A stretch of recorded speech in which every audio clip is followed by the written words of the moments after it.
शर्मन भगवान महावीर स्वामी की जय। सर्वप्रथम बीतराग शर्मन भगवान महावीर के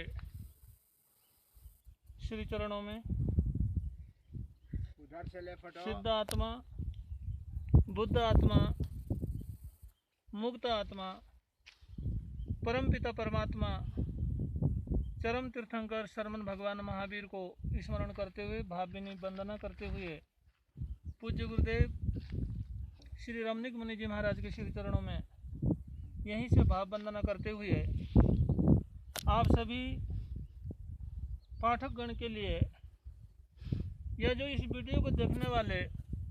दर्शकगण हैं उनके लिए मैं कुछ कहना चाहता हूँ। जैसे कि जो ये क्षेत्र आप देख रहे हैं, ये सुदूर पश्चिम नेपाल का एक निकटतम क्षेत्र है। आपको बतलाना चाहता हूँ, मैं तपस्वी श्री सत्येंद्र मुनि जी महाराज, मैं स्वयं राजेश मुनि और मेरे साथ में मेरा शिष्य श्री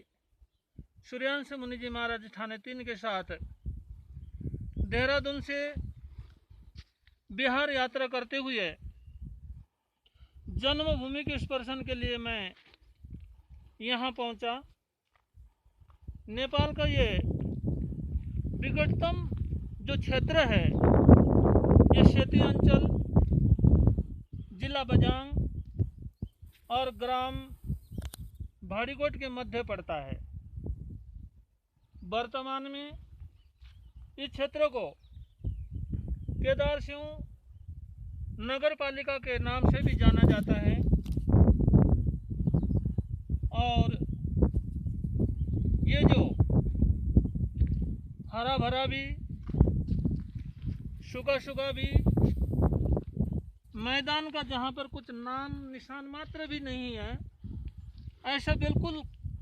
खड़ी पहाड़ियाँ हैं जहाँ पर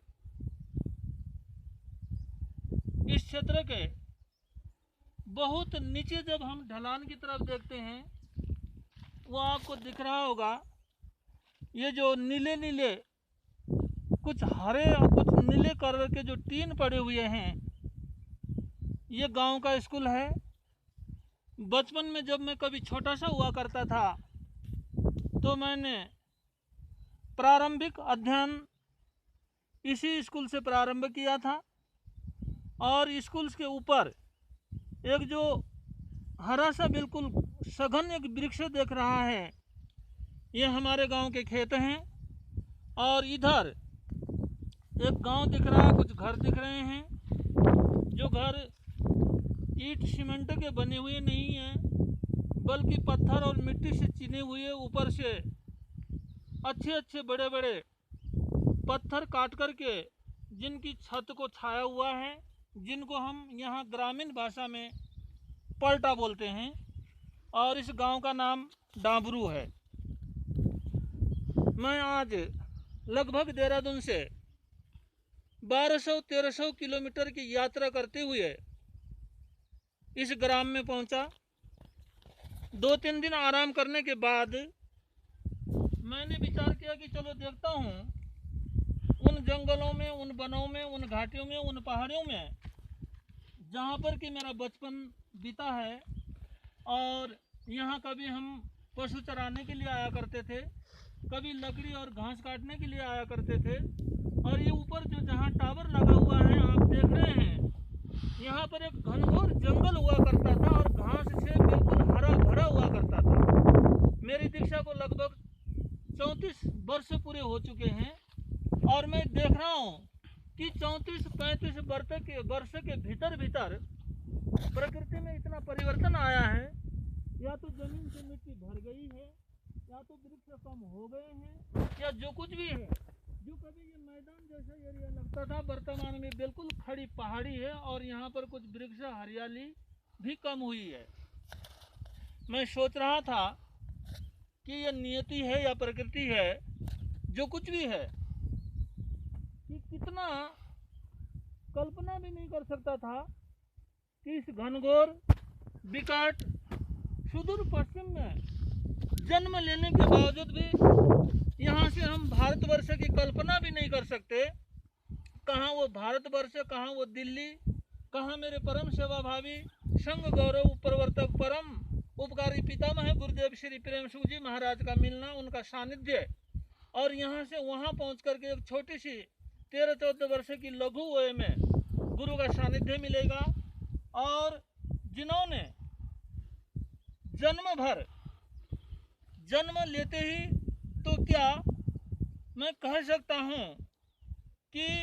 कल्पना भी नहीं की थी कि कभी जैन धर्म में दीक्षित होने का मौका मिलेगा। ये कुछ अनंत जन्मों का या कोई संयोग है या पूर्व कर्म का कोई पुण्य है। इस घाटी से, इन वादियों से निकल करके दिल्ली पहुंचा और गुरुदेव के सानिध्य मिलने के बाद जैन धर्म में दीक्षित हुआ। इतने साल भारतवर्ष में व्यतीत करने के बाद एकाएक मन में आया कि क्यों न एक बार अपने जन्म थला पर, जन्म स्थली पर जाकर के वहाँ पर भी एक दिग्दर्शन करना चाहिए, मातृभूमि के दर्शन करने चाहिए। इसी दृष्टि को मद्देनजर रखते हुए हम यहाँ पर पहुँचे। लेकिन मैं सोच रहा हूँ, विचार कर रहा हूँ, मन को अच्छा भी लग रहा है। और मैं कभी कल्पना करता हूँ यहाँ के लोग, जो कोई सड़क नहीं है, कोई लाइट नहीं है, कोई पक्के मकान नहीं है, दूर दूर तक पानी का अभाव है, और निकट भविष्य में शीघ्रता से कहीं से यहाँ पर पीने का पानी या कुछ ऐसा उपलब्ध होगा, या बहुत जल्दी यहाँ पर लाइट की व्यवस्था होगी, सड़कें बनेंगी, ऐसी भी कोई उम्मीद नहीं है। इतनी विकटता होने के बावजूद भी लोग यहाँ बड़े मस्ती के साथ अपना जीवन यापित करते हैं, चिंता से दूर। अनेक प्रकार की श्वास और ब्लड प्रेशर, हार्ट ट्रबल जैसी बीमारियों से कोसों दूर बड़े मस्ती के साथ रूखा सूखा खा कर के भी लोग बड़े आनंद के साथ अपना जीवन यहाँ पर यापित करते हैं। ये देख करके मन को बड़ा आश्चर्य भी होता है और बहुत अच्छा भी लगता है। इसको हम कह सकते हैं कि ये प्राकृतिक जिंदगी है, ये नेचुरल लाइफ है। इसके साथ साथ मुझे इस बात की भी खुशी है, जैन आगम सूत्रों में, आचारांग सूत्र में ये अध्ययन किया करते थे। भगवान महावीर ने जब दीक्षा अंगीकार की तो वो अपने कर्मों को खपित करने के लिए, कर्मों का शमन करने के लिए लाट देश जैसे और अनार्य क्षेत्र जैसे स्थल पर जाकर के वो साधना किया करते थे। मैं कभी सोचता हूँ कि कैसा होगा वो अनार्य क्षेत्र और लाट देश, जहाँ पर बहुत ही भगवान को कष्ट मिलता था। परंतु मुझे इस बात की अत्यधिक खुशी है, यहाँ मुझे कोई कष्ट नहीं मिल रहा, कोई यातना नहीं मिल रही है। हाँ, ये अलग बात है कि उबड़ खाबड़ मार्ग होने की वजह से चलने में दिक्कत आती है, और ये संतों के जीवन में ये तो चलता ही रहता है, ये कोई दुख और कष्ट वाली बात नहीं है। फिर भी मैं सोचता हूँ कि भगवान महावीर अनंत ज्ञान में सिद्ध आत्मा होने के कारण, वो सर्वज्ञ सर्वदर्शी होने के कारण सब कुछ अपने ज्ञान में जानते हैं और दर्शन से देख सकते हैं। मुझे इस बात की खुशी है, मैं जैन धर्म में दीक्षित हुआ और उसके बावजूद भी यहाँ पैदल विहार करते करते इस क्षेत्र में पहुँचे, और एक संत चरणों से इस भूमि को हमने स्पर्श किया। मैं ये नहीं कह सकता कि, ये तो नहीं कहना चाहता कि ये भूमि हमारे चरण रस से पवित्र हुई है, बल्कि मैं ये कहना चाहता हूँ कि कम से कम इस, जिसकी कल्पना नहीं की जा सकती, इतने विकट दूर क्षेत्र पर आकर के हमने यहाँ भगवान महावीर का जयकारा लगाया और जय घोष से भगवान महावीर का नाम हमने इस क्षेत्र पर यहाँ तक पहुँचाया। ये बहुत ही प्रसन्नता का विषय है। और यूँ कहना चाहता हूँ कि कभी कभी जब हम बिहार यात्रा करते हैं, शहरों में बहुत आनंद मिलता है। थानकों में पंखे लगे होते हैं, लाइट होती है, लेटरिन बाथरूम की सुविधा होती है, और आहार पानी जो कुछ भी चाहिए हर तरह की सेवा समाज के लोग मुक्त कंठ से करते हैं। लेकिन इस विकट क्षेत्रों में जब विहार किया जाता है, जब कभी आया जाता है, जब अनेक तरह के लोग यहाँ पर मिलते हैं, कहीं पानी की व्यवस्था नहीं, कहीं आहार की व्यवस्था नहीं, कहीं होती है तो खान पीन शुद्ध नहीं, फिर भी अनेक प्रकार के परिचय और कष्टों को सहन करते हुए जब हम इतनी दूर दूर तक पहुँचे पहुंचते हैं तो मन को अच्छा भी लगता है और हमें लगता है कि हम वास्तव में महावीर के संदेश वाहक बन करके बहुत दूर दूर तक हम पहुंच रहे हैं और बहुत ही आनंदानुभूति होती है। बस मैं इतना कहना चाहता हूं कि ये क्षेत्र जिला बजांग सेती अंचल ग्राम भाड़ीकोट के स्थित है और नेपाल का ये जितना भी नेपाल 1100-1200 किलोमीटर के क्षेत्रफल में फैला हुआ है, उन सभी अंचलों और जिले में ये जो बजांग जिला है, जो पश्चिम सुदूर पश्चिम अंचल है, ये बहुत ही पिछड़ा हुआ एरिया है। लेकिन जो कुछ भी है फिर भी लोग अपना गुजारा आराम से करते हैं और आनंद के साथ यहाँ पर रहते हैं। दर्शकों के लिए केवल इतना कहना चाहता हूँ कि जो सुख सुविधाओं में जीते हैं और थोड़ा सा